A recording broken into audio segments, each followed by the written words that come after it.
Bonjour et bienvenue, ici le Sti, bienvenue sur la chaîne de la lecture. Ah, je ne remercie pas la personne qui m'a envoyé ce petit article magnifique qui m'oblige à lire du France Inter. C'est vraiment pas mon média préféré. Bon, en général, ils sont, pour ma part, hein, je pense à titre personnel que beaucoup de leurs journalistes sont dans l'idéologie la plus crasse.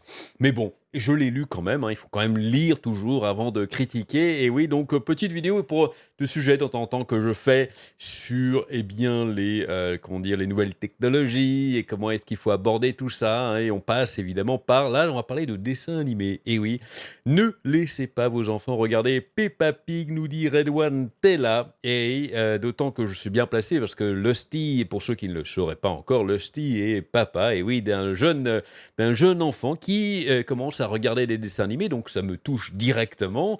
Et donc cet article, c'est du grand n'importe quoi, mais pourquoi je parle de ça? Vous allez me dire: «Mais ça n'a rien à voir avec Twitter, Twitch et dessins animés». Si, parce que, enfin avec les jeux vidéo, si, parce que ça participe exactement du même élan de tout uniformiser, de tout aseptiser, de tout on retrouve ça partout finalement, et ça c'est un très, très bon exemple.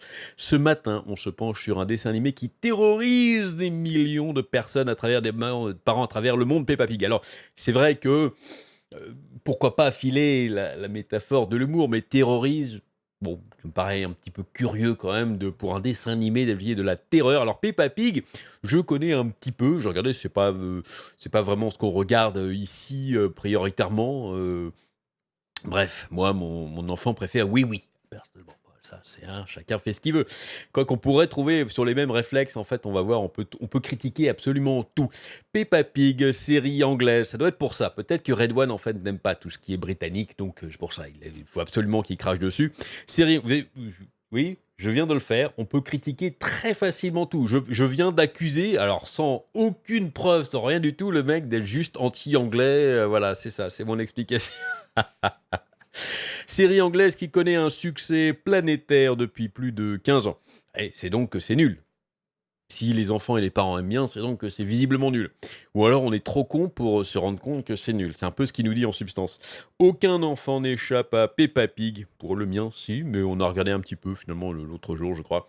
Diffusion télévisée, produits dérivés en tout genre, parc à thème, spectacle, la petite Peppa et sa famille de cochons sont partout.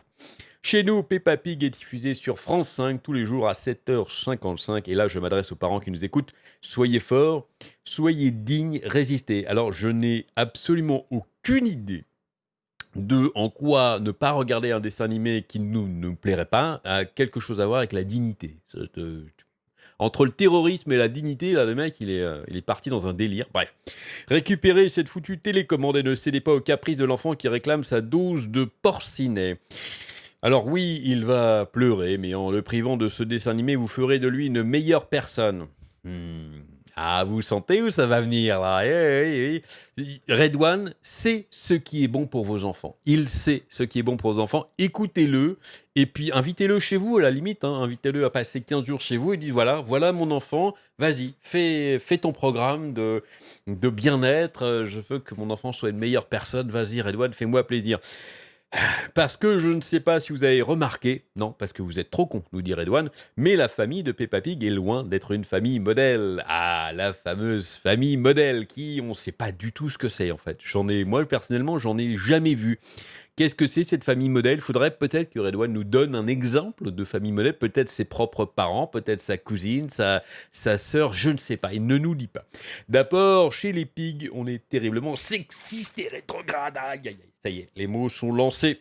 Ça fait 15 ans que ça fait du succès, mais les parents, même les mamans, hein, évidemment, ne se rendent pas compte que le dessin animé est sexiste. Les mamans qui nous écoutez, vous êtes bêtes. Vous êtes bêtes, vous êtes connes, vous êtes... voilà. Balance ton porc, vous me direz. Le petit jeu de mots.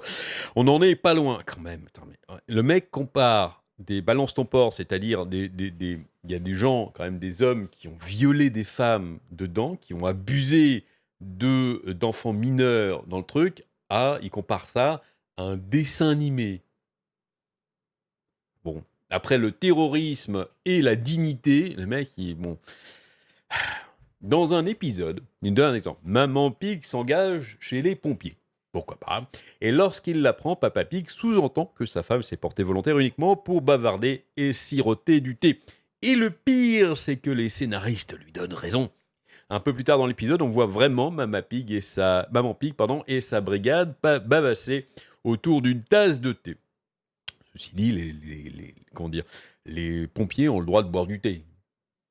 Et si ce n'était que ça, ouais, parce que là, on est visiblement au summum de l'indignité, comme dirait ce cher. Hein. Tout au long de la série, on a l'impression de voir une famille des années 60. Maman Pig fait tout, mais alors absolument tout à la maison, le ménage, la cuisine, elle s'occupe des enfants. C'est simple, si vous ne saisissez pas ce qu'est la charge mentale, regardez comment se comporte Maman Pig et vous comprendrez tout de suite pendant que Papa Pig se tourne les pouces et la regarde gérer le foyer. Donc visiblement, les mamans qui laissent regarder ça à leurs enfants sont aussi nulles et sexistes et ne comprennent pas ça. Ce n'est pas la seule chose qui nous agace dans ce dessin animé. Pour couronner le tout, Peppa Pig, le personnage principal, et son petit frère George sont imbuvables. Ils sont mal élevés, ils cherchent souvent à contester l'autorité des parents et se moquent même de l'embonpoint de Peppa Pig. Ah oui, c'est bien. C'est donc ça la famille modèle. La famille modèle, c'est des petits-enfants qui ne disent que des jolis mots à leurs parents, qui ne se moquent de rien. Je rappelle que c'est des gamins de, je sais pas quel âge ils ont dans Peppa Pig, mais ne faire dire que des choses. Déjà, il faut que les enfants comprennent le concept de moquerie et que la moquerie n'est pas forcément bien. Ce qui n'est pas forcément évident puisque ce sont des concepts très compliqués à apprendre, hein, je le sais, en tant que papa et en tant que à moitié psy. C'est pas évident, c'est un long apprentissage de faire la part des choses entre ce qui est bien, ce qui est mal et ce qui est même très flou, parce que la ligne est des fois très floue entre les deux. Donc c'est ça en fait, ce qu'il veut. Je demanderais, j'aimerais bien avoir une interview de la maman de ce cher Redouane qui pourrait nous parler de son enfance à lui, de comment il était quand il était petit. Est-ce qu'il était modèle? Parce que sinon, du coup, il faudrait l'enfermer, cette personne. Est-ce qu'il est finalement à même de parler? Est-ce qu'il était un enfant modèle? Hein, vu que même que ce concept n'existe absolument pas et c'est de la bouche, ça veut rien dire. Du coup, est-ce qu'il est juge? Est-ce qu'il est à même de nous parler de ça, de donner des leçons aux autres? Pire, la jeune Peppa est même une jalouse maladive. Elle ne supporte pas que son amie Suzy Chip sache siffler. Et pas elle, je vous l'avais dit, cette famille est terrible.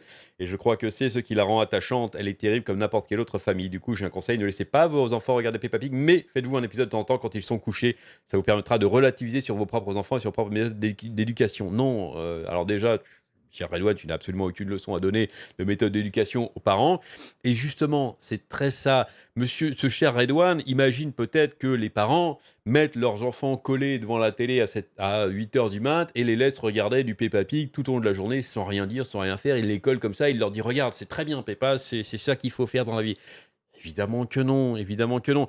Puisque quand on regarde un dessin animé avec ses enfants, on explique. Et s'il y a des choses comme ça qui se passent, si on montre des enfants terribles, des enfants qui font des choses mal dans les dessins animés, c'est au contraire très important puisque eh bien, l'enfant va se projeter et c'est là, à ce moment-là, qu'il est crucial pour les parents. Et c'est ça aussi le rôle des parents, c'est d'expliquer que c'est mal. En disant, parce que des fois, dire à son enfant ce que tu fais toi, là, maintenant, c'est mal, c'est pas forcément évident parce que c'est lui et que lui ne le perçoit pas comme mal. Donc c'est très difficile, surtout s'il est très jeune, de lui expliquer que c'est mal parce que c'est pas comme ça qu'il le perçoit. Par contre, s'il voit d'autres enfants faire des choses qui sont mal et qu'on lui dit regarde, ça aussi, il peut se projeter comme ça sur plusieurs personnes. On a plusieurs exemples, notamment dans les dessins animés. Et c'est très important parce que ça va être une intégration supplémentaire. Donc au contraire, c'est bien de montrer dans les dessins animés des enfants qui font des bêtises, qui font des choses pas bien et d'expliquer à son enfant regarde, cet enfant fait des bêtises, regarde. Pareil pour la maman, sexiste, non. Encore une fois, on peut expliquer, ça fait partie de l'éducation. C'est pas parce qu'un gamin regarde Peppa Pig et regarde la maman qui fait du ménage que forcément il va se dire ah c'est surtout à je sais pas quel âge il va se dire ah la place de la femme c'est à la cuisine. Mais non, c'est débile de faire, c'est de l'extrapolation nulle. Encore une fois, ça fait longtemps que comment dire que cette série a du succès. c'est que les parents et que les enfants aiment bien, c'est pas grave, on peut expliquer plus tard et encore une fois, si, on peut expliquer aussi peut-être que c'est un choix de la maman Peppa Pig, que c'est elle qui a choisi de faire ça. Il est tout aussi honorable de choisir d'avoir un métier, d'aller travailler, je sais pas où est-ce que vous voulez, et ou de choisir d'être, femme au foyer ou homme au foyer, hein, en l'occurrence. L'important, c'est d'avoir le choix, en fait, de pas se sentir être forcé par des quelconques normes et trucs, par exemple, mais chacun choisit ce qu'il veut suivant son bonheur. Je connais des mamans qui ont choisi d'être maman au foyer, qui sont heureuses comme ça, grand bien leur fasse, c'est leur choix. Si elles choisissent de faire un métier, d'aller travailler, parce que en plus, maman au foyer, c'est quand même un vrai travail, hein, faut pas déconner non plus, la charge est quand même assez énorme. C'est c'est un choix de vie personnel, suivant ce qu'on a envie de faire pour nous, suivant ce qu'on a envie de voir pour nos enfants. Laissez-nous tranquilles, laissez les parents tranquilles, faire comme ils veulent, arrêtez de donner des leçons parce que la maman modèle et le dessin animé modèle, c'est ça. Alors qu'est-ce qu'il veut? Qu'est-ce que ce cher Red One veut finalement? Il veut qu'il y ait une espèce de liste de dessins animés agréés, hein. Alors agréés par qui? Aucune idée parce que, encore une fois, les dessins animés parfaits ou la famille modèle, moi je n'ai absolument aucune idée de ce que c'est. En tout cas, le dessin animé qui va être parfait pour l'enfant, je n'ai aucune idée de ce que c'est et je pense que pas grand psy ou pas grand la variété, c'est très important en général. Il y a pas de truc typique, mais ce que Red One veut ici, c'est un truc typique. Agréé donc par des plus hautes instances, qui est bien avec des trucs complètement aseptisés où les enfants, bah, je sais pas ce qu'ils font finalement si on montre pas des enfants qui font des bêtises ou qui disent des choses, qui trouvent: «Ah papa, tu un gros ventre», un truc comme ça. Je C'est pas des vrais enfants finalement, c'est des robots, les trucs. «Bonjour, oui maman, je prends mon petit déjeuner, je fais mes devoirs». C'est ça qu'il veut en fait, c'est des qu'est-ce que c'est que c'est de la fiction. C'est des robots finalement. Red One veut des dessins animés où c'est que les enfants, les parents, c'est que des robots avec des trucs qui sont précalculés, pré-préparés, aseptisés. Tout est, je sais pas, tout est monocolore, tout est chiant, tout est, bref, c'est non. Ce sera mon mot final. Non, arrêtons avec tout ça. La diversité, c'est beau, la diversité dans les dessins animés et l'important, c'est que les parents expliquent tout ça et c'est pareil dans les jeux, hein, c'est pareil dans les jeux vidéo, c'est pareil dans tous les supports, c'est pareil sur Twitter. Assez de cet effacement de toutes les différences. C'est bien de montrer des choses différentes aux enfants, c'est très bien, voilà, et laissez-les faire, laissez-les grandir et laissez les parents éduquer leurs enfants comme ils veulent. Ah, allez, petite vidéo sympathique, rien que pour se mettre en jambe, hein, pour cette magnifique journée qui s'annonce, enfin journée pour moi, et puis soirée pour vous. Amusez-vous bien, et à très bientôt.